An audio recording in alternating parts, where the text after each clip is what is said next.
Jean-Paul Tillemann de l'Académie de médecine et de pharmacie de Paris et qui a eu un certain nombre d'activités qui finalement l'ont mené au Proche-Orient, au Kurdistan, pas plus tard que l'an dernier, sauf erreur de ma part, et il en a rapporté un certain nombre d'observations.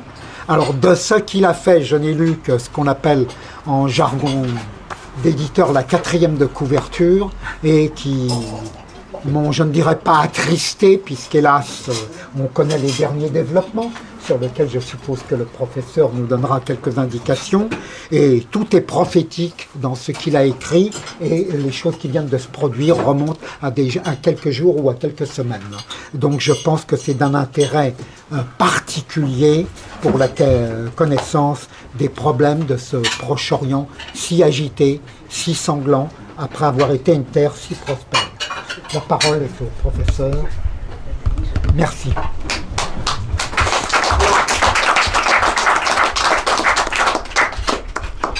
Merci monsieur. Bien, Monseigneur, je voudrais vous dire tout l'honneur que je ressens de vous avoir parmi nous et de votre présence. Je voudrais aussi remercier frère Thierry, il est aux cuisines mais il m'entend, j'en pense. C'est la seconde fois qu'il m'invite, autrement dit je suis un récidiviste.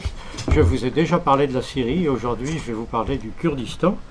Et je mesure toute la chance que j'ai de cette invitation parce qu'à l'heure actuelle, paradoxalement, il est très difficile à Paris de s'exprimer librement sur le sort des réfugiés de la plaine de Ninive qui ont été accueillis au Kurdistan.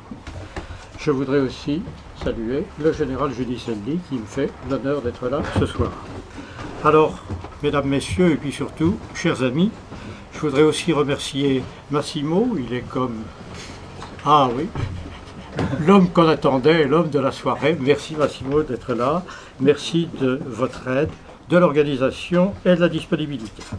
Alors, ce soir, avec mon ami Georges Granger qui est ici, nous allons vous emmener au Kurdistan, que nous avons eu la possibilité de visiter. Mais avant de vous parler du Kurdistan, je voudrais situer le Kurdistan géographiquement. Vous savez que c'est une province autonome de l'Irak, mais une province qui se caractérise par le fait qu'elle a des statuts, une administration et, ce qui n'est pas négligeable, une armée propre. L'Irak a beaucoup de frontières, de multiples frontières, avec la Syrie, la Turquie, l'Arabie Saoudite, l'Iran, le Koweït. Et là, je vous énumère autant de frontières. Ah, je ne peux pas parler beaucoup plus fort. Autant de frontières qui sont perméables aux djihadistes, aux armes, au trafic de drogue. Autrement dit, la région n'est pas du tout sûre. Et puis, derrière tout ça, il y a bien sûr la nécessité de s'emparer du pétrole et du gaz irakien. Et puis, les USA, qui contrôlent toute la région dans la mesure où ils contrôlent la distribution et la régulation de l'armement à tous ces pays. Alors, l'Irak. Eh bien, l'Irak est un pauvre pays, puisque l'Irak est depuis 37 ans en guerre. Si vous admettez que la guerre a commencé avec l'Iran, la guerre Irak-Iran, où à l'époque les États-Unis soutenaient l'Irak, c'était en 1980. Aujourd'hui, la guerre est à peu près terminée, mais pas complètement. Autrement dit, voilà un pays qui a été détruit par des guerres successives. Iran-Irak, première guerre du Golfe, deuxième guerre du Golfe, et puis après, la révolte de Daesh. Bon, la paix aujourd'hui existe en Irak, mais elle est fragile. Il y a des luttes sporadiques qui subsistent, des attentats, des voitures piégées. Bref, la situation n'est pas très sûre. Et alors, au milieu de tout ça, le Kurdistan. Le Kurdistan qui se présente comme un havre de paix relative, où pratiquement tous les réfugiés de la plaine de Ninive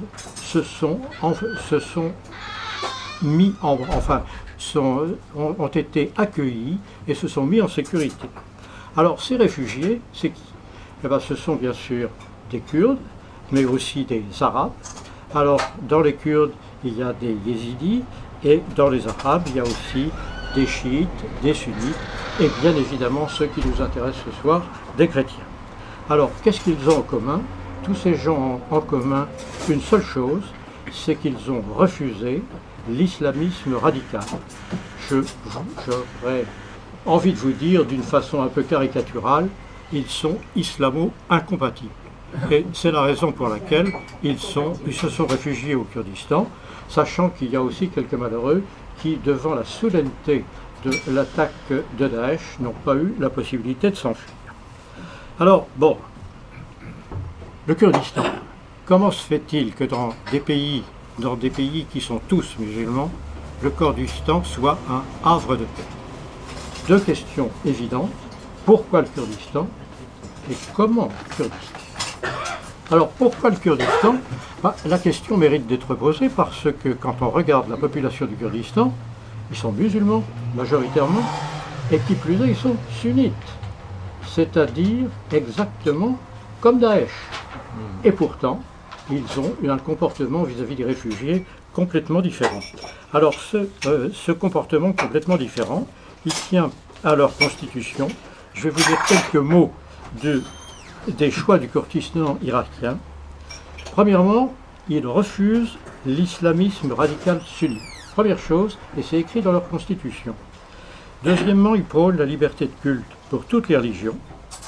C'est un État laïque, démocratique, qui respecte les minorités et, ce qui est tout à fait important là-bas, ils assurent l'égalité homme-femme. Alors, quand on lit tout ça, dans ces pays qui sont tous des pays musulmans, vous voyez que c'est quasi de la provocation. C'est quasi de la provocation et manifestement, le Kurdistan n'a pu imposer cette loi que parce qu'il a une armée valeureuse, qui est l'armée dite des Peshmerga. Alors Peshmerga, c'est assez intéressant. En kurde, ça veut dire celui qui va au-devant de la mort. C'est-à-dire c'est une armée qui est valeureuse, qui jusqu'à présent a gagné tout. Elle vient de perdre malheureusement parce qu'elle n'avait pas les armes lourdes qu'on a données à l'Irak. Mais les Peshmerga ont réussi à imposer donc ce statut démocratique. Alors donc, des Kurdes et non pas des Arabes.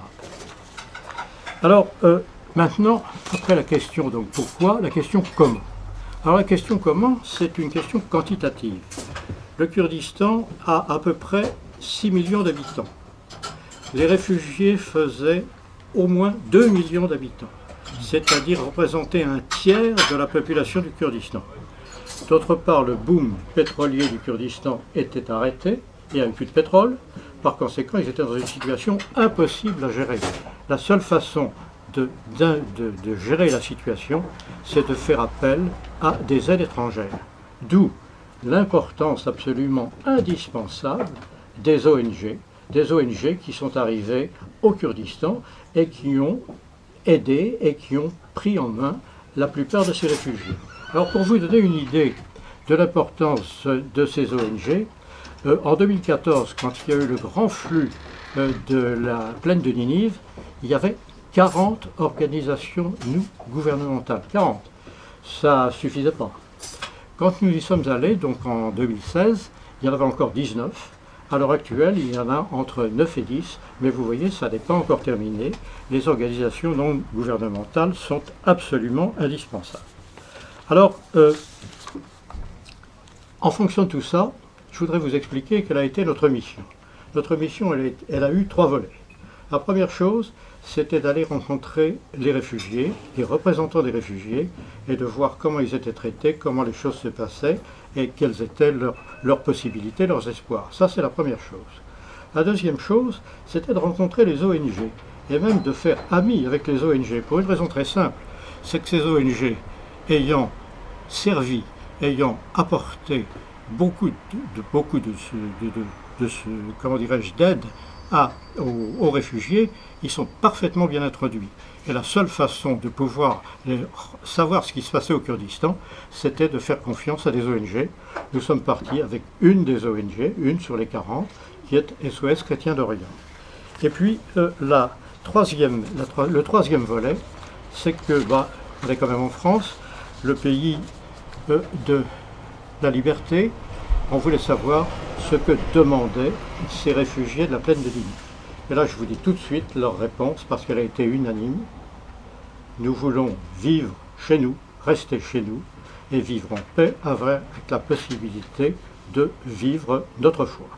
Autrement dit, il n'était pas question pour eux de partir de là-bas, ils veulent pouvoir vivre librement dans leur pays. C'est-à-dire qu'un Irakien un jour m'a dit, les yeux dans les yeux, mais gentiment mais tristement, en me disant, vous voyez, vos visas pour l'Europe, on n'en veut pas. Ce qu'on veut, c'est vivre chez nous, comme autrefois. Voilà. Donc, ceci étant, maintenant, avec Georges, on vous emmène au Kurdistan, on va vous raconter tout ce qu'on a vu. Alors, d'abord, pour aller au Kurdistan, il faut prendre l'avion, et on va dans la capitale, Erbil. Alors, deux anecdotes qui deviennent quand même des choses tout à fait éclairantes. D'abord, pour aller à Erbil, il n'y a pas de ligne directe en avion. Il faut faire escale, devinez où? À Istanbul, les Turcs. Et on prend d'autre part une compagnie d'aviation qui s'appelle la Turkish Airlines. Je pense que ça veut tout dire. Vous voyez déjà la pression de la Turquie sur le Kurdistan. Et puis alors l'autre, c'est pas l'anecdote, mais c'est une observation, c'est que, j'ai pas les yeux dans ma poche, et quand on est arrivé à Erbil, sur le tapis qui apportait les bagages, il y avait un bagage un peu plus gros que les autres, et une personne qui n'arrivait pas à tirer son bagage par le poignet. Et le guide, notre guide français, qui parlait français, qui est irakien, très très gentiment, galamment, attrape la valise d'une main, et la lâche aussitôt. Je suis médecin, hein. Bon, première chose, qu'est-ce qui se passe? Et je le vois changer de main. La main qui avait pris le bagage était une main atrophiée, et manifestement cet homme m'a expliqué, il a sorti toutes ses photos, il m'a montré qu'il avait pris une balle dans cette main, réparée de façon absolument spectaculaire par les chirurgiens lyonnais, mais il était encore en convalescence, c'est-à-dire en rééducation, et il ne pouvait pas utiliser cette main. Alors, je vous parle de cet homme parce que vous en avez tous entendu parler. Il a été dans tous les journaux, il s'appelait Bakhtiar, et c'est lui qui est mort avec les deux envoyés d'Antenne 2, les deux envoyés spéciaux à Mossoul. Tous les trois sont toastés sur une mine. Vous voyez l'ambiance, hein. Voilà des gens qui risquent quand même leur vie de façon vraiment très très fortuite, puisque Mossoul était libéré, mais les mines étaient toujours là. Alors voilà, nous sommes à Erbil, et la capitale du Kurdistan, c'est une capitale étrange. C'est une ville moderne, avec des gratte-ciel, mais pas terminée. Autrement dit, c'est une ville qui a profité du boom économique. On a construit beaucoup, mais quand il n'y a plus d'argent, ils n'ont pas terminé. Et alors ça a servi pour loger les réfugiés. Là, notre première étape a été dans la banlieue d'Erbil, qui s'appelle Antawa. Et à Antawa, nous sommes allés visiter un centre qui a été fondé par un dominicain irakien, et qui s'appelle le centre Amal. Amal en kurde, ça veut dire espoir. Et alors, ils ont fait une chose qui est tout à fait astucieuse, c'est que comme il y a des carcasses d'immeubles, entre chaque étage, ils ont glissé des locaux de chantier type Algeco, vous voyez, c'est-à-dire des locaux provisoires qui permettent de loger les gens, tant bien que mal, hein, c'était pas terrible, mais de les loger, en tout cas de les protéger du froid et des intempéries. Alors, bien sûr, un tuyau leur donne de l'eau, leur apporte de l'eau, il y a d'autre part une centrale électrique, et ils vivent comme ça, tant bien que mal. Nous avons vu les sanitaires, nous avons vu tous les locaux communs, très franchement, c'est très précaire. Ce qui est absolument caractéristique, c'est que leur foi était absolument intacte. À chaque étage, dans le couloir, des croix multicolores, avec des banderoles électrifiées multicolores qui, jour et nuit, scintillent et montrent leur foi. Au bout de l'étage, une grande pièce qui sert de chapelle. Et manifestement des gens qui n'ont pas leur foi dans leur poche, et malgré donc l'exode, continuent à pratiquer leur religion. C'était tout à fait extraordinaire. Alors, qu'est-ce que peut faire une organisation non gouvernementale, une organisation humanitaire, eh bien, à partir du moment où les premiers secours, c'est-à-dire la nourriture et bon, le minimum est assuré, bah, ce qu'ils font, c'est que, à la demande d'ailleurs des chrétiens, ils assurent l'enseignement.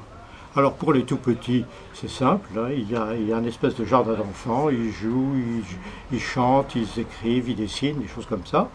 Et puis pour les plus vieux, eh bien, les volontaires viennent à tour de rôle leur donner des cours. Vous voyez par exemple, nous avons eu l'occasion de rencontrer un étudiant qui, pour ses 2 mois de vacances, un universitaire, qui pour ses 2 mois de vacances, c'est un prof de maths, eh ben, il est venu donner des cours de maths à ces jeunes gens. Un autre a donné des cours d'anglais, un troisième des cours d'informatique. Donc vous voyez, à l'heure actuelle, l'aide, c'est une aide qui est plus intellectuelle, de formation des jeunes, et bien sûr de formation dans notre sens, hein, pas du tout dans le sens de Daesh, et je pense que c'est quelque chose qui marche bien. Alors, à Ottawa, nous avons eu 2 témoignages que je voudrais vous décrire parce qu'ils sont vraiment tout à fait clairs. Le premier, c'est le témoignage d'un chirurgien de Mossoul. Alors, le chirurgien de Mossoul, il a été pris par surprise parce que Mossoul pensait être bien défendu. Il y avait d'un côté l'armée américaine, d'autre part l'armée des Kurdes. Bon, alors Mossoul n'est pas au Kurdistan, mais les Américains y étaient. Alors, quand ils ont vu arriver Daesh, ils ont dit, bon, Daesh va être bloqué. Pas de chance, aucune des 2 armées n'a bougé, ce qui fait que, bien sûr, Daesh s'est engouffré et très très rapidement a investi Mossoul. Qu'a fait ce chirurgien? Il a pris sa voiture, il a mis ses enfants, sa femme et puis quelques trucs, et puis il a foncé à toute allure pour rejoindre la frontière du Kurdistan. C'est-à-dire qu'il a tout abandonné, et donc il a sauvé l'essentiel, c'est-à-dire sa famille. Et cet homme, 8 jours après, donc il était installé au centre Amal, 8 jours après, coup de téléphone sur son mobile. Et c'était son voisin musulman qui lui dit, tu sais, t'es parti, alors on s'est installé dans ta maison, t'en fais pas, hein, on te la rendra quand tu reviendras, et puis on ne détruit rien du tout, vraiment, mais on l'utilise. Et puis alors, voilà, maintenant je suis devant ton ordinateur, tu pourrais pas me donner le mot de passe parce que je voudrais bien aller sur Internet. Bon, on en rit, mais le chirurgien, lui, n'en a pas ri du tout, il faut vous en douter. Et si je vous raconte ça, c'est que aujourd'hui, le musulman en question, ou l'équivalent, et le chirurgien en question, ou l'équivalent, se retrouvent face à face à Mossoul, complètement détruite. Bon, il est clair que ça ne peut pas marcher. Et il est clair que s'il n'y a pas une force d'interposition particulièrement musclée, ils vont se taper dessus. C'est parfaitement logique.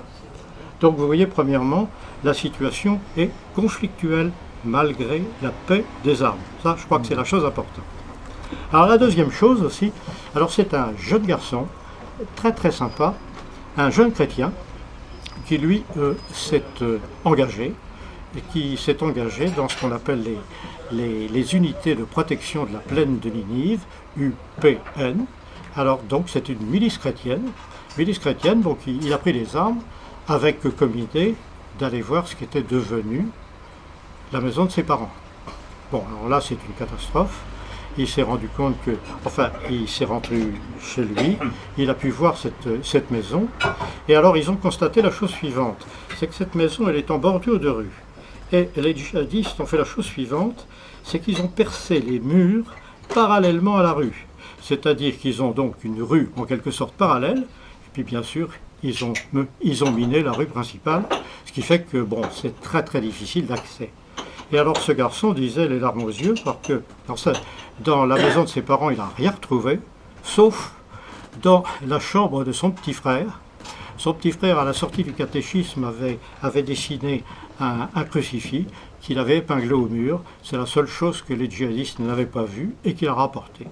Donc vous voyez, il y a de telles blessures qu'aujourd'hui, espérer une paix très facile, je pense que c'est tout à fait illusoire. Alors, on a rencontré les réfugiés, je dois dire qu'on a toujours été très très très prudent, j'ai pris aucune photo de réfugiés, vous vous en doutez.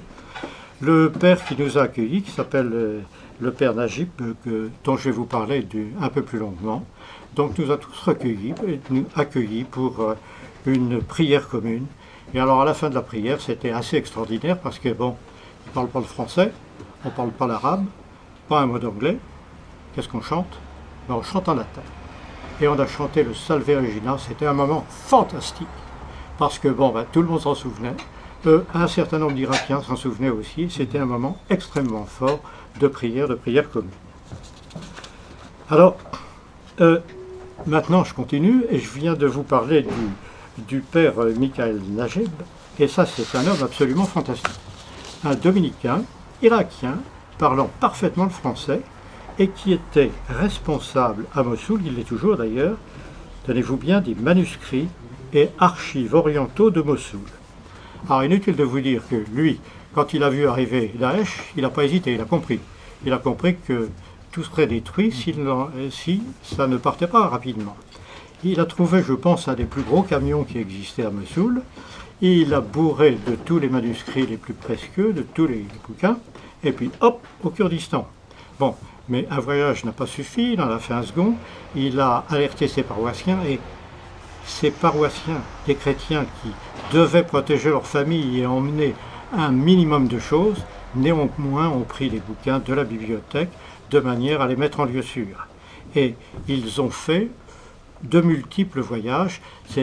Le père Najib d'ailleurs était assez extraordinaire parce que le dernier voyage, ils ont bien cru qu'ils y resteraient parce que l'armée irakienne avait repris, non pas le dessus, mais se battait avec les djihadistes, c'est-à-dire qu'ils sont passés entre deux feux. Et alors le père Najib a dit, bon bah écoutez, il faut passer. Alors il a réuni tout son monde, il les a bénis en disant on y va. Et ils sont passés. Ils sont passés, bon, certains parlent de miracle, d'autres de chance, enfin je vous laisse juge. Puis alors ils sont arrivés à la frontière du Kurdistan. Mais à la frontière du Kurdistan, pas question de passer en voiture. Pas question de passer en voiture, et c'était pas de la faute des Kurdes, c'est que les djihadistes avaient mis dans la foule des réfugiés des voitures piégées. Donc, ils ont arrêté toutes les voitures, ils ont sorti tout le monde, et ils ont sorti les bouquins avec, qu'ils ont redonnés après de l'autre côté de la frontière. Vous voyez les chrétiens qui vraiment n'ont pas hésité, vraiment à faire des choses tout à fait exceptionnelles. Je crois qu'il faut vraiment les saluer. Et alors, le père Najib, c'est un homme très très astucieux, fort intelligent.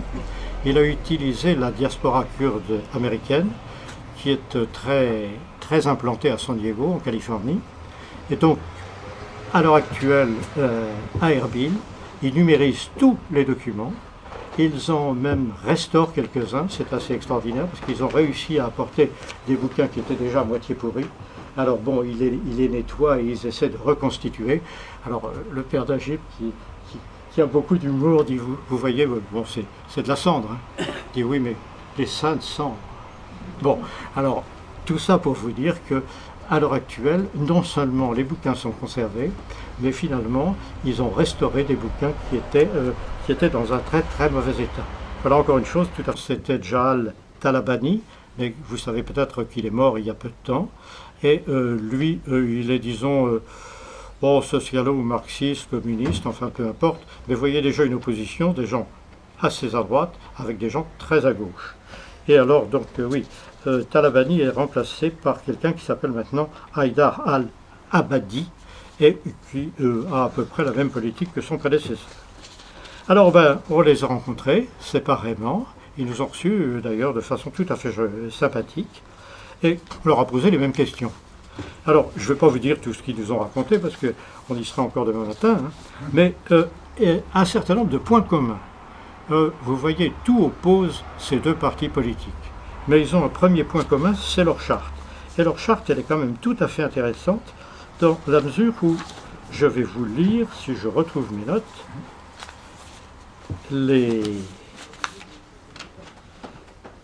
je vais, bien évidemment, je l'ai oublié. Bon, en gros, excusez-moi, j'en ai pas pour long, mais je vais le retrouver et je voudrais quand même vous le lire parce que c'est très très important. En gros, ce qu'ils disent, c'est que c'est un État laïque, démocratique, pluraliste, multiconfessionnel.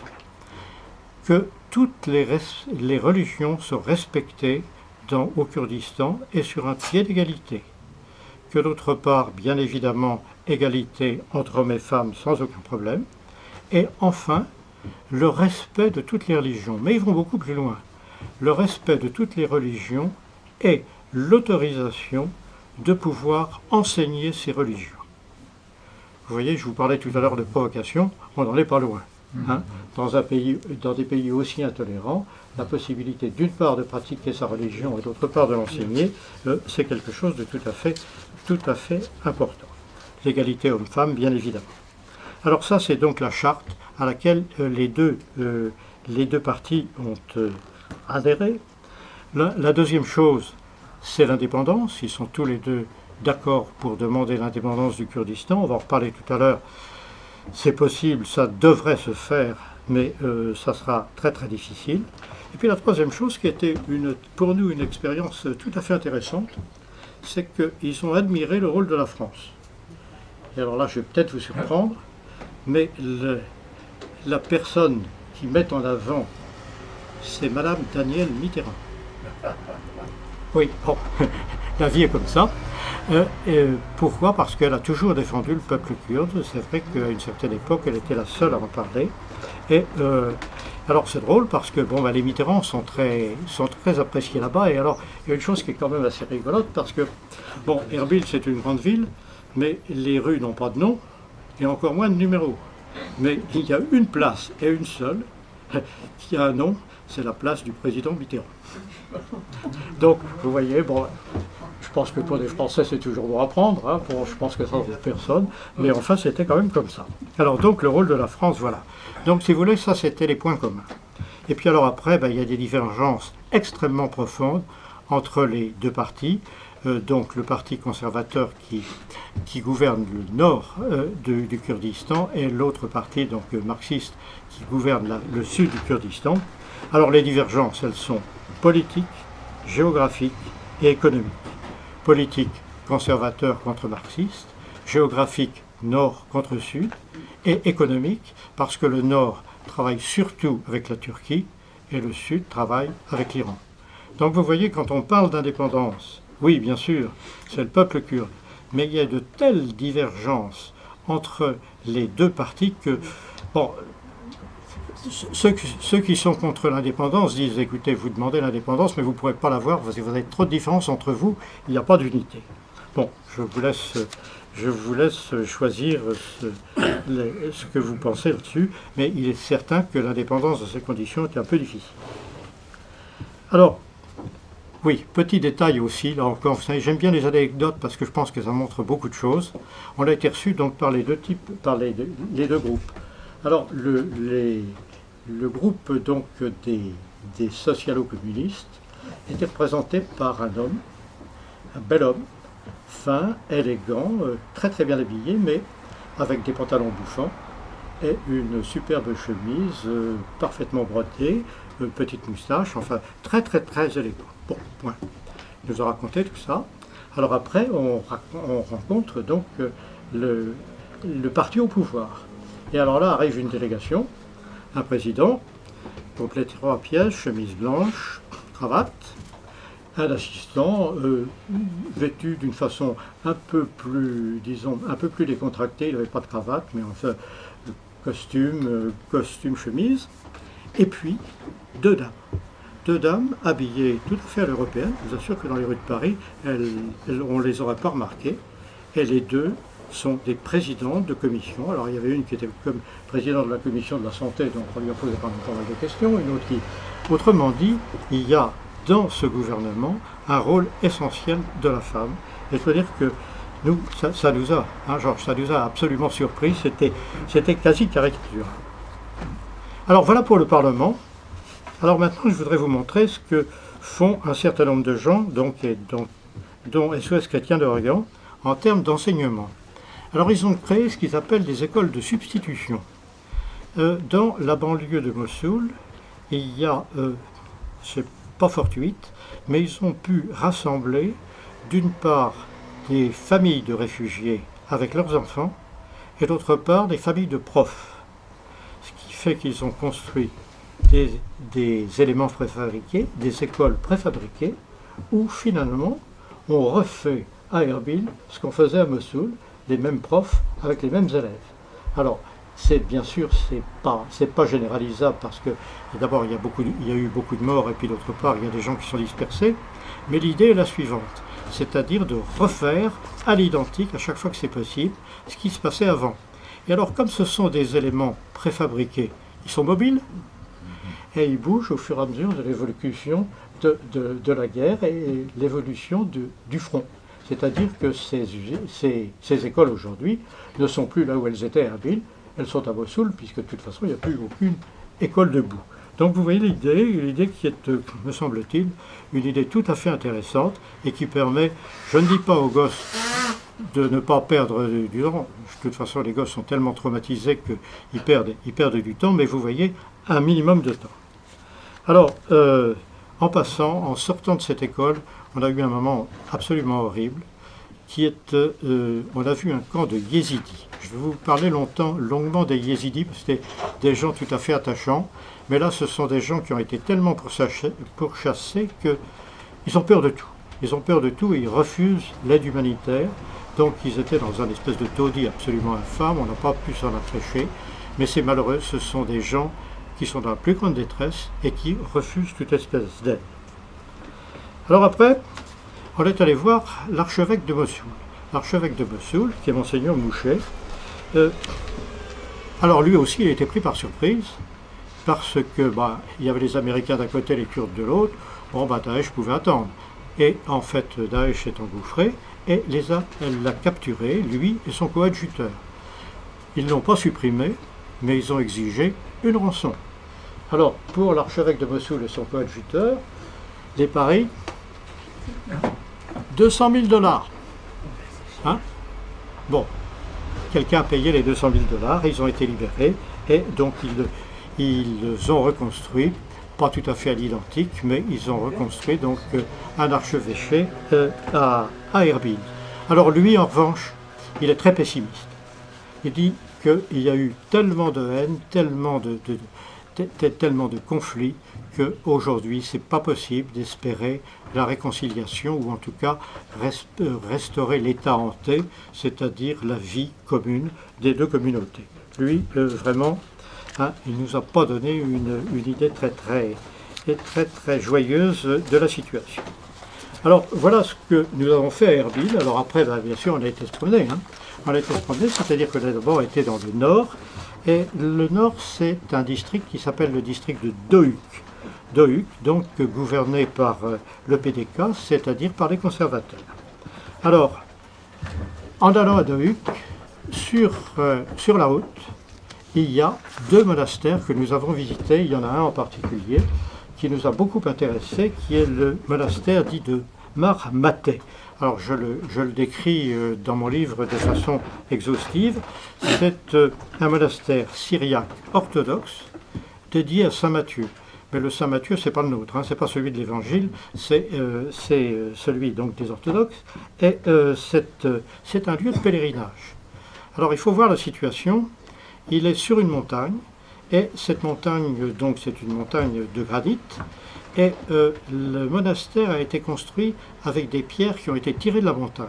Ce qui fait que c'est une superbe architecture, mais qu'on ne voit pas de loin, puisque les pierres et la roche sont exactement les mêmes. Et là, on retrouve toujours cette prudence qu'on voit dans ces livres, pour vivre heureux, vivons cachés.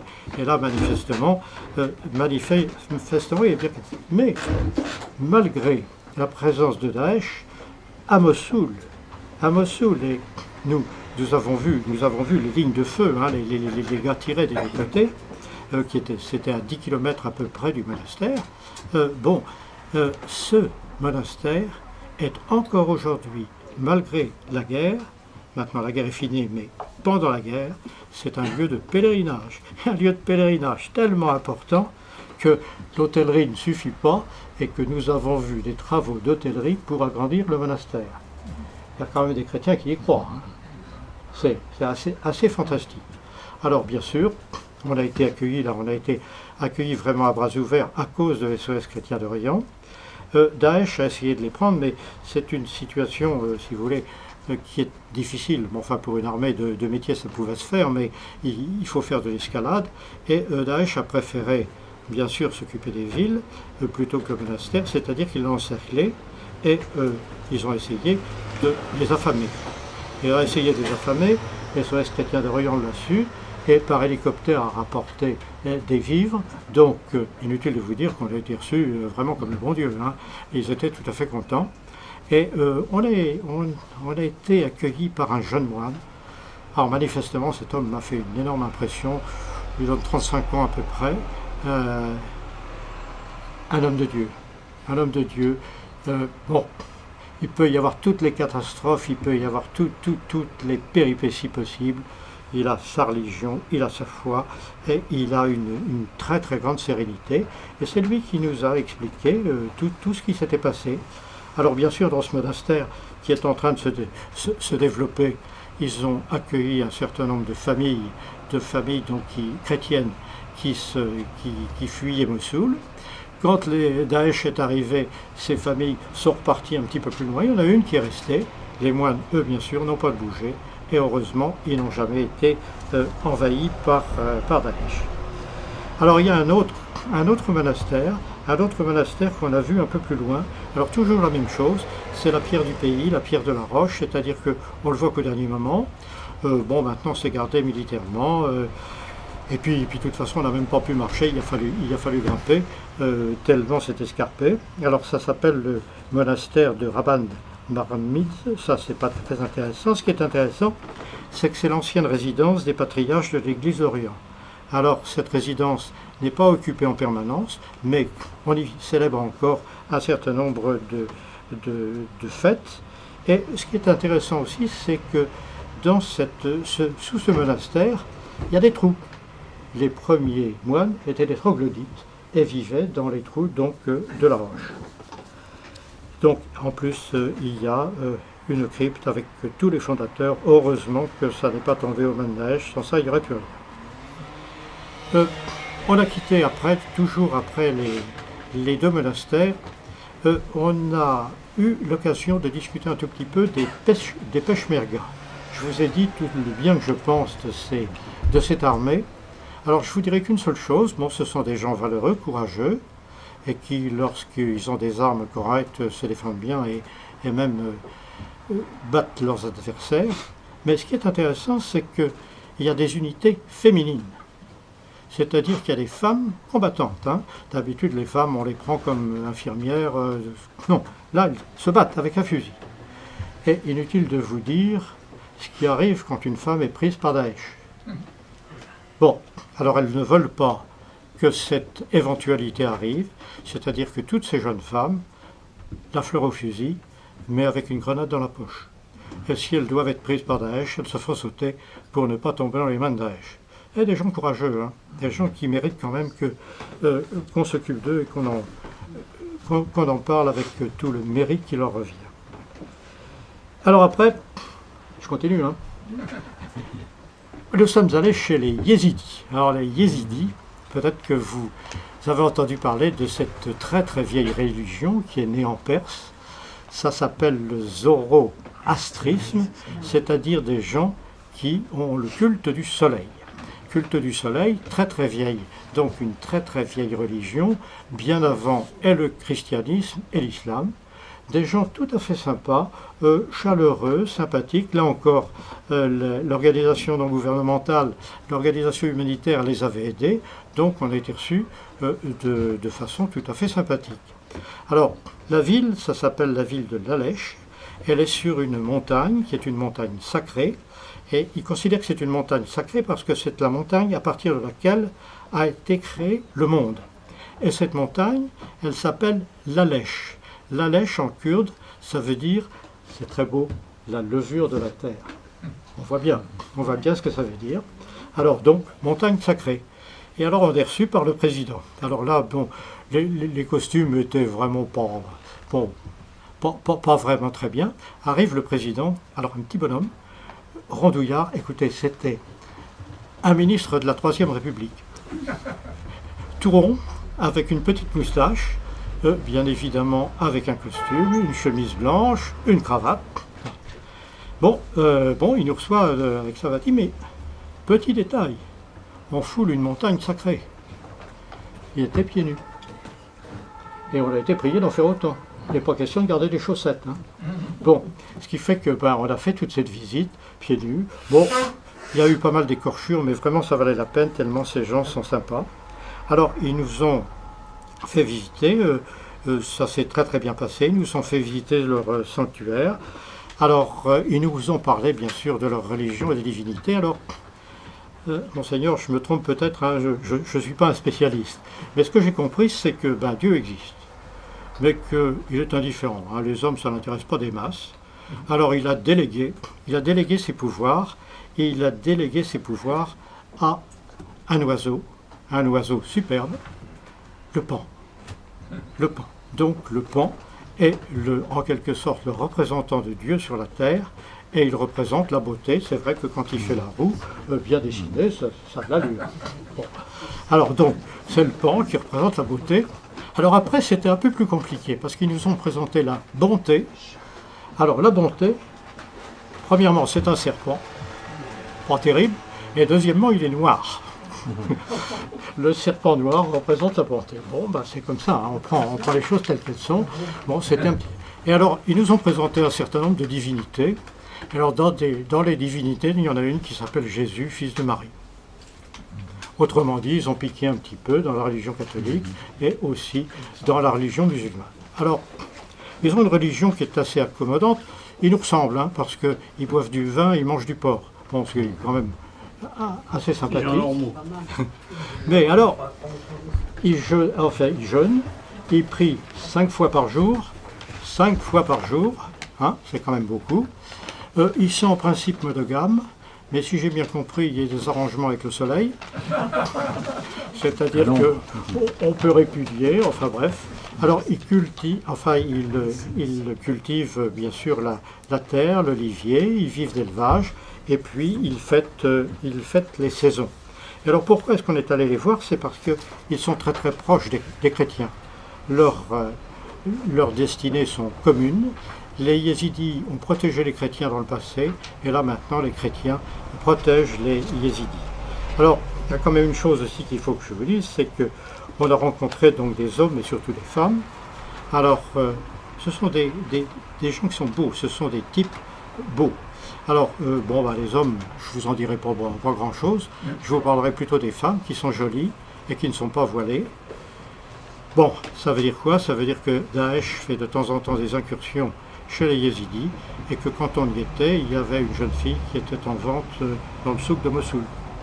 Donc vous voyez tout de suite, non, mais il y a des crimes contre l'humanité qu'on dénonce, et puis il y en a d'autres qu'on oublie. Alors je crois que ce soir, il faut que je vous le dise. Bon, alors, ceci étant, donc, voilà ce que je voulais vous dire des yézidis. Alors, en même temps, toujours sur le chemin, nous sommes allés dans un village qui s'appelle Manguesh. Manguesh, c'est un village chrétien qui est à la frontière turque. Et je ne sais pas si vous vous souvenez, mais quand Saddam Hussein a essayé de tuer tous les Kurdes, les chrétiens se sont réfugiés dans la montagne, à la frontière turque, et bien évidemment, ils voulaient passer la frontière, ils n'ont pas pu la faire, hein, ils ont été repoussés à coups de crosse, ce qui fait qu'il y a eu des chrétiens éparpillés qui sont regroupés dans ce village de Manguesh. Et là encore, dans ce village, ce qu'on a demandé à SOS, le Chrétien d'Orient, ce sont des enseignants, des écoles, toujours la même chose, le souci de l'avenir. Alors là, ça marche bien. Là encore, il y a, si j'ose dire, les écoles roulantes, hein, c'est-à-dire les écoles qui sont amovibles, et puis un certain nombre de profs. Alors là, c'était très drôle parce que on a été très très bien accueillis, et les gosses, avec leurs profs, nous ont fait fête, avaient organisé des pièces de théâtre, des petites choses, enfin des chansons. Bon, ça allait pas très très loin, hein. En plus, comme ils chantent en kurde, c'est pas très très très facile. De temps en temps, quand même, on reconnaissait l'Ave Maria ou des chants catholiques, mais bon. Mais ceci étant, ils ont fait un énorme effort pour nous accueillir, et je dois dire qu'ils nous ont fait visiter leurs écoles, leurs salles de classe, et je peux même vous dire que le petit groupe que nous étions a été tellement impressionné que nos amis, hein, Georges, se sont crus obligés de s'asseoir à la place des élèves, à la place... Bon, moi, le vieux prof, j'ai pris la place du maître et j'ai pris des photos. Je ne peux pas vous les montrer, mais c'était quand même comme ça. C'était un moment très très sympathique. Et alors, ils avaient apporté, SOS avait apporté un drone, c'est-à-dire que les gosses ont été filmés. Alors inutile de vous dire qu'un jour de congé d'une part et d'autre part être filmé, ils s'en souviendront longtemps. Voilà. Alors maintenant, on retourne à Erbil. Vous savez, il n'y a pas beaucoup de routes. Et ce que je voulais vous dire, c'est que sur la route, on a vu un spectacle aussi très affligeant, auquel on l'a vu de loin. C'est un contre-mal, c'est pas du tout ce qu'on a vu pour les chrétiens, des barbelés, des chevaux de frise et des militaires. C'est-à-dire que ce camp de réfugiés, bon, parlons clair, c'est une prison. C'est une prison, alors on a demandé pourquoi. Les réponses qui nous ont été données, est-ce qu'elles sont vraies, est-ce qu'elles ne sont pas vraies, j'en sais rien, c'est qu'entre sunnites et chiites, qu'on a mis dans le même camp, ils se tapent dessus. Je pense que toute leur vie se taperont dessus. Et puis, ce qui est beaucoup plus grave, c'est que Daesh envoie un certain nombre de kamikazes qui se font sauter et qui tuent donc encore un certain nombre de réfugiés. Donc là, manifestement, il semble que ce soit indispensable donc de prendre ces précautions, mais je vous avoue que c'était très moche.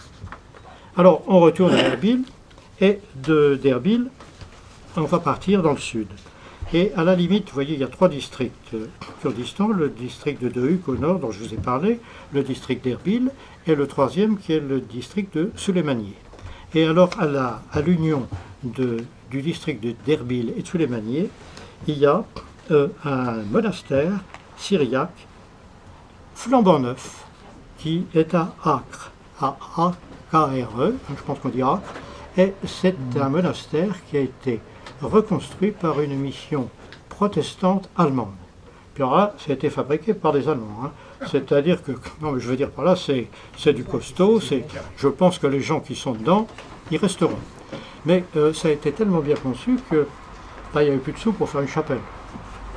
Alors, ah bah oui, donc il fallait trouver des sous. Alors ils ont trouvé des sous chez SOS Chrétien d'Orient, mais celui qui possédait le terrain ne voulait donner le terrain pour construire la chapelle que s'il était le chef de la chapelle. Et ceux qui avaient les sous pour la chapelle voulaient être aussi les chefs. Donc, des histoires comme on en connaît en France, mais c'est quand même dans un pays qui est en guerre, c'est quand même un petit peu surprenant. Alors finalement, ils n'ont pas construit l'église, ils ont construit un hangar. Quand on est arrivé, les peintures n'étaient pas encore sèches, un hangar qui sert d'église de façon régulière. Donc vous voyez, c'est une petite observation rigolote, mais là, ces gens, les moines que nous avons rencontrés sont des gens très jeunes et manifestement très optimistes. Hein. Ils sont là et ils resteront là, quoi qu'il arrive. Encore un mausolée qui est tout à fait intéressant, qui est le mausolée de Marbina Benam. Alors, Benam, c'est un saint qui est très connu, qui est un saint vraiment très vénéré au Kurdistan. Et ce mausolée a été construit sur les ruines d'un monastère chrétien. Ce moine et sa sœur ont été chassés de Mossoul, déjà, parce que chrétiens, par les Mongols. Donc vous voyez, ça remonte à loin. Et donc, monastère chrétien, qui est devenu après un mausolée pour les victimes, pour tous les chrétiens qui avaient été victimes des atrocités pendant l'Empire ottoman des musulmans.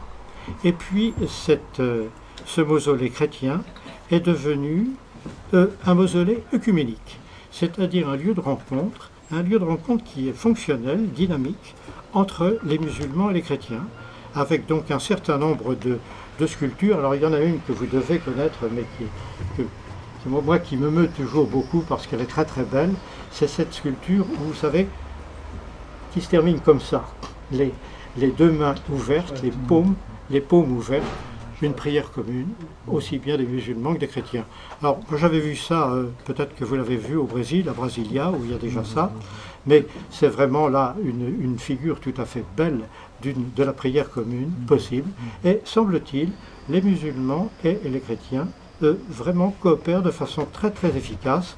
C'est intéressant parce que à Suleymaniye, les musulmans sont quand même nettement plus, comment dirais-je, plus musclés qu'ils n'étaient à Dehuk. Alors voilà donc pour Benham. Je vais assez vite, hein, parce que je ne veux pas vous montrer, vous raconter toute ma vie, on y sera encore demain. Alors, après, nous sommes allés à Souleymanié. Alors, Souleymanié, c'est la communauté de Marmoussa. Alors, la communauté de Marmoussa, vous la connaissez tous, même si le mot ne vous dit rien, parce que c'est la communauté de ce prêtre Jacques Mourad, si vous vous en souvenez, ce prêtre qui avait été enlevé par Daesh et qui a été libéré au bout d'à peu près 4 mois de détention, qui a été libéré par des musulmans. C'est le seul cas où on n'a pas eu à payer pour le livrer, d'une part, et il s'est sauvé tout seul et avec des musulmans. Et alors, c'est donc un prêtre syro-catholique, hein, il est à Sarcelles maintenant, donc il a été enlevé et il s'est libéré tout seul, si j'ose dire. Enfin, il a été libéré par les musulmans. Ce qui fait qu'on a son témoignage de ce que fait Daesh quand il capture un prêtre et quand il a envie de le retourner. Alors bon, c'est dans le bouquin, puis on ne va pas tomber dans le sordide, mais 4 jours de prison dans le coffre d'une voiture, après enfermé pendant plusieurs mois dans un cabinet de toilette, sans lumière, et puis alors il a eu droit à tout. La flagellation, et ce qui était beaucoup plus grave, une simulation d'égorgement, hein, et il a eu le couteau sur la gorge, et puis une fois que ça n'avait pas marché devant, on a commencé derrière, c'est-à-dire après une simulation de décapitation, hein, avec la hache derrière. Bon, il a, semble-t-il, il a réussi, enfin non, c'est pas semble-t-il, il a réussi à maintenir sa foi, à ne pas abjurer, et donc finalement à dominer ses bourreaux, jusqu'au moment où il a été, je dirais pas élargi, mais on l'a sorti de son cabinet de toilette et on l'a mis au milieu de ses paroissiens, et c'est là où il a pu s'évader. Donc si vous voulez, il y a là un témoignage absolument extraordinaire de ce que peuvent faire les gens de Daesh.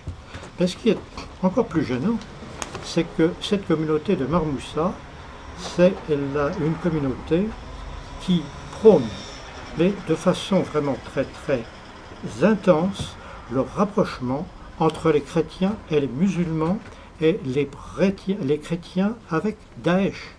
Et ça a été un point tel que, oui, il y a eu dans un certain nombre de cas des soutiens à Daesh au nom justement de cette possibilité de réunion. Alors, vous avez dû en entendre parler parce que ça a défrayé la chronique. Le prêtre qui est à la base de tout ça, c'est un jésuite italien qui s'appelle Paolo del Oglio. Et vous avez dû en entendre parler parce qu'il a pendu un bouquin qui s'appelle Amoureux de l'islam, croyant en Jésus, qui a été bien évidemment préfacé par un de nos intellectuels français, Régis Debray. Et ce bouquin donc a été diffusé, on en a pas mal parlé à l'époque. Donc si vous voulez, ce sont des gens qui sont persuadés qu'il y a quelque chose de bien. Ils sont persuadés que finalement le Dieu est unique et qu'il y a possibilité de se réunir. Et d'autre part, aller jusqu'à défendre Daesh et un certain nombre d'exactions de Daesh, c'est un peu gros. Ce qui fait que bien que ce soit les catholiques, le pape est intervenu, Paolo del Oglio a été mis plus ou moins au banc de la religion. Malheureusement pour lui, comme c'est un homme passionné, hein, c'est d'ailleurs assez curieux, il a la fougue des nouveaux convertis avec tout ce que ça comporte. Ce type, cet Italien, au départ, il était dans les brigades rouges, révolutionnaires. Et puis, et puis il a été, écoutez, la foi ça existe, hein, le don de la foi ça existe, il a été vraiment converti, mais très très brutalement, et il est devenu chrétien, suffisamment chrétien pour devenir jésuite, bon, pas n'importe qui devient jésuite quand même, et bon, il a pris des positions extrêmes, je pense, des nouveaux convertis. Alors, c'est un homme courageux, deux évêques ont été enlevés par Daesh et emmenés à Raqqa. Il est parti à Raqqa pour aller les chercher. C'était en 2013. Raqqa est tombé aujourd'hui et on n'a plus de nouvelles ni du père Del Oglio, ni des deux évêques. On pense que, on ne sait pas, hein, mais on pense que manifestement ils ont été supprimés. Alors, sa communauté malgré tout continue. Ils reçoivent beaucoup de réfugiés. Et alors là, vous voyez, c'est le sud. ils reçoivent surtout des réfugiés qui sont des réfugiés de l'Iran. Alors, ils ont une technique qui est tout à fait intéressante. Ils prennent les réfugiés, les familles, pour 2 ans. Pour 2 ans, ils s'assurent tout. Le logement, la nourriture, mais au bout de 2 ans, il faut qu'ils soient capables de se débrouiller tout seuls. Autrement dit, si vous voulez, on leur remet le pied à l'étrier pour ces 2 ans, ça a l'air de marcher.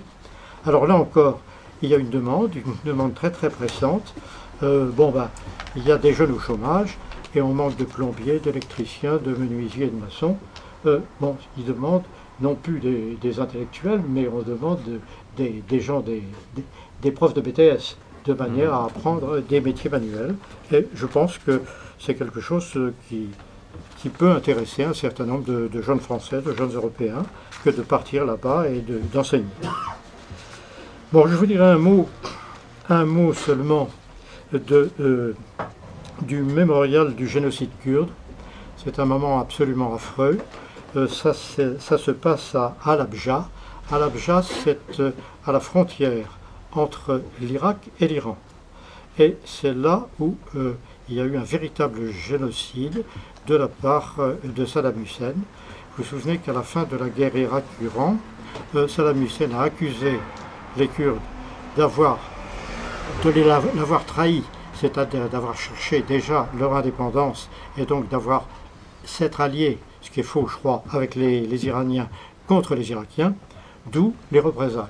Et des représailles qui ont été absolument gigantesques. Ils ont appelé ça l'Anfal. Anfal en arabe, ça ne veut pas dire vengeance, ça veut dire butin. On comprend bien ce que ça veut dire. Hein. Ils voulaient faucher, mais 180 000 morts recensés. Le premier jour, plus de 1000 morts. Ça a été un carnage invraisemblable. Et vous voyez, si vous voyez la géographie du Kurdistan, il y a eu 8 Anfals, c'est-à-dire que de façon méthodique, ils ont cogné de bas en haut, si j'ose dire, du sud au nord. Ils ont tué un maximum de Kurdes. Alors bien sûr, le génocide, le mémorial du génocide est particulièrement émouvant parce que tous ces gens étaient désarmés, ont été pris par surprise et il n'y avait pas moyen de se défendre. Il y a une chose qui est intéressante, c'est quelles sont les armes utilisées par Saddam Hussein. Alors bien sûr, il y a les armes classiques, que vous connaissez tous, mais il y a eu aussi les armes chimiques. Et la question qui se pose, c'est de savoir, est-ce que Daesh a ou non des armes chimiques? Et la réponse est oui. C'est pas ce qu'on dit dans les journaux, mais on a la certitude pour 2 raisons. D'une part, il y a eu 3 études, 3 expertises plutôt indépendantes qui ont conclu à l'utilisation par Daesh d'armes chimiques. Bon, je ne sais pas s'il y a des spécialistes de chimie dans la salle, mais c'est du parathion, ce sont des organophosphorés, c'est-à-dire on parle en clair des cochonneries, qui marchent malheureusement très bien. Et dans l'armée de Saddam Hussein, vous vous souvenez qu'il y avait ce fameux Ali le chimiste, qui était responsable de tous ces massacres chimiques. Bon, ce type a été pendu, mais il avait beaucoup de gens sous ses ordres. Et tous ces gens, se sont retrouvés chez Daesh. Alors, est-ce que je ne suis pas en train de vous expliquer? Vous voyez, ils ne sont pas d'accord. Hein? Je ne suis pas en train de vous expliquer que Assad est un saint et qu'il n'a pas utilisé l'arme chimique. Simplement, ce que je veux vous dire, c'est que de l'autre côté, il y a eu aussi des armes chimiques. Bon, peut-être pas à égalité, mais quand, en particulier en Syrie, les usines souterraines de Daesh ont été détruites, on nous a montré avec force détail tout ce qui était fabrication d'obus, et on a oublié de nous montrer les usines de produits chimiques. Malheureusement, je connais un petit peu cette chimie-là, elle est simple, elle n'est pas très difficile. C'est-à-dire que c'est relativement simple de fabriquer avec des moyens sommaires ces gaz de combat. Manifestement, Daesh les a aussi. Alors, est-ce que, quand, vous savez, Trump a piqué son coup de sang et a bombardé un des terrains d'aviation d'Assad à cause donc de l'utilisation des armes chimiques, c'est peut-être vrai, mais c'est peut-être une bombe classique qui est tombée sur une usine de fabrication de produits chimiques de Daesh. On ne saura jamais, je pense, puisque les deux idées sont à l'heure actuelle mise en place. Alors, je crois que maintenant, je vais conclure, hein, je vous ai dit beaucoup de choses. Alors, qu'est-ce qu'on peut conclure aujourd'hui? Bon, la situation, comme vous le savez, est très très mouvante. Bon, je crois que le danger pour les chrétiens subsiste et qu'il serait faux et stupide de penser que parce que les armes se sont tues en Irak, les chrétiens sont sauvés. C'est pas vrai. À l'heure actuelle, les chrétiens sont minoritaires et manifestement, les sunnites, les chiites, tous ceux qui les ont payés ont envie de profiter de leur rapine et n'ont pas du tout envie de les laisser. Et il y a un des chrétiens qui nous a expliqué que, retour de Mossoul, devant sa maison détruite, il a vu un musulman qui lui a dit « Mais t'es pas chez toi, t'es plus chez toi, t'as rien à faire chez nous, il faut t'en aller. » Donc, si vous voulez, il y a un certain nombre de raisons vraiment très très pessimistes. Il y a aussi des raisons d'optimisme, parce que je vous ai montré qu'il y a des gens qui en veulent. Il y a des gens qui veulent continuer et qui veulent vivre sur leur terre, vivre leur foi, et qui entendent ne pas laisser la place. Et alors on comprend bien que, si vous voulez, il y a une différence entre, disons, les laïcs et les prêtres. Parce que quand vous avez un père de famille avec sa femme et ses gosses qui a la possibilité de s'en aller, ben il s'en va, il les met en sécurité. Mais les célibataires, qui sont souvent des prêtres, eux n'ont pas cette obligation-là, si j'ose dire, et c'est vraiment, il faut bien comprendre que c'est à l'heure actuelle les églises qui prennent la tête de la résistance aux musulmans. Je crois que c'est quelque chose qu'il faut bien se mettre en tête. Alors, bon, il y a des questions, mais maintenant c'est presque des questions politiques, alors j'ai pas très envie ce soir d'en parler. Ce que je pense, c'est que aujourd'hui, bon, la plaine de Ninive est en partie reconquise, pas complètement. Tout est détruit. Qu'est-ce qui va reconstruire? La coalition a accepté de défaire Daesh à condition d'avoir l'exclusivité de la reconstruction. Ça veut dire que l'argent, on voit très bien où il est, et l'argent va être payé en pétrole. Quelle est l'avenir des minorités du Proche-Orient? Alors là, pour ceux avec qui on avait parlé de la Syrie, je ne sais pas si vous vous souvenez, il y a le fameux seuil de 2%. Quand dans une communauté, dans une population plutôt, la communauté est de moins de 2%, elle disparaît. Est-ce qu'il y aura 2% de chrétiens? Est-ce qu'il y aura le nombre suffisant pour maintenir une communauté chrétienne? Ça pose vraiment tout à fait un énorme problème. D'autre part, ce n'est pas parce que Daesh a été défait militairement qu'il est mort, puisqu'il y a quand même des choses assez curieuses. Daesh est défait, mais il avait beaucoup d'argent. Le trésor de guerre, personne ne sait où il est. Mais en fait, tout le monde sait où il est au Qatar. Bon. Et tant que le financement sera assuré par le Qatar, et d'autre part l'idéologie par l'Arabie Saoudite, Daesh a toutes les raisons de prospérer. Donc, je pense qu'on a la guerre et on l'a pour longtemps. Alors, je voudrais vous donner, vraiment pour terminer, 3 témoignages. Il y en a 2 qui sont négatifs et puis le 3e sera positif. Alors, un premier témoignage qui est d'un évêque qui s'appelle Ignace Ephrem II, et c'est dur ce qu'il dit. Notre sang vaut moins cher que leur pétrole. Notre sang vaut moins cher que leur pétrole. C'est tout dire. L'autre qui est de Grégoire III Laram, avec qui j'ai pu discuter un peu. Ne nous laissez pas disparaître, un cri au service de la paix. Je vous signale qu'il a publié un petit bouquin aux éditions Artege qui se trouve à la Procure. Et puis maintenant, ce que je voudrais vous dire, c'est qu'il y a quelque chose de très optimiste. Les étudiants de Kirkoutsk. Alors là, il y a un prêtre qui est encore un dominicain qui a fait son noviciat à Paris, qui s'appelle Monseigneur, alors je le lis parce que c'est pas évident pour moi, Youssif Thomas, c'est Monseigneur Mirkis. Et Monseigneur Mirkis, c'est l'archevêque de Kirkouk et de Soleimani. Et ils ont tous la même idée, il faut former des jeunes Irakiens. Alors, il a à Kirkouk rassemblé un certain nombre d'étudiants dans différentes disciplines, qui sont soit des chrétiens, soit des musulmans, sans aucune distinction.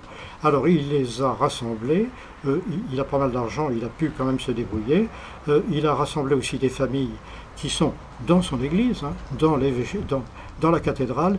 Il y a, vous voyez, à la place de l'autel, il y a des tentures et puis des gens qui y vivent. Et alors, lui, Monseigneur Mirkis, il a fait cette chose assez intéressante, c'est qu'il a donc réuni ses étudiants à Kirkouz. Mais à Kirkouz, il n'y a pas d'université. Il y a une université à Suleymaniye. Et d'autre part, ces étudiants, ils sont mal vus. À chaque fois que Daesh peut en tuer un, il le fait. Donc, il les protège et il les emmène, il les emporte tous les matins à l'université de Suleymaniye pour qu'ils continuent leurs études. Et pour lui, c'est la façon de développer l'université, l'avenir, la jeunesse, une jeunesse tout à fait libérale et tout à fait ouverte des Irakiens dans l'avenir. Donc vous voyez une superbe action qui est faite d'ailleurs pas par SOS Chrétien d'Orient, mais par l'œuvre d'Orient. Alors, j'ai encore une toute petite chose à vous dire, mais j'y tiens beaucoup. Je voudrais vous dire, il y a eu quelque chose de très émouvant quand vous entrez dans le quartier chrétien d'Erbil. Une gigantesque vierge, 15 mètres de haut à peu près, hein, c'est à peu près ça. Gigantesque, qui ouvre les bras comme ça, et alors elle est sur un socle mobile. Et en fonction de l'avancée de Daesh, il l'oriente dans un sens ou dans un autre pour être toujours face. Alors, bien évidemment, c'est parfaitement dérisoire, mais en même temps, c'est un sens extrêmement profond. Moi, je dois dire que quand j'ai vu ça, j'ai pensé d'abord à Staline, hein, le Vatican combien de divisions, et puis j'ai pensé aussi au Père Hamel. J'ai pensé au Père Hamel qui, bon, bah lui aussi, lui a dit arrière Satan, et c'est pas ce que dit la Vierge, elle tend les bras.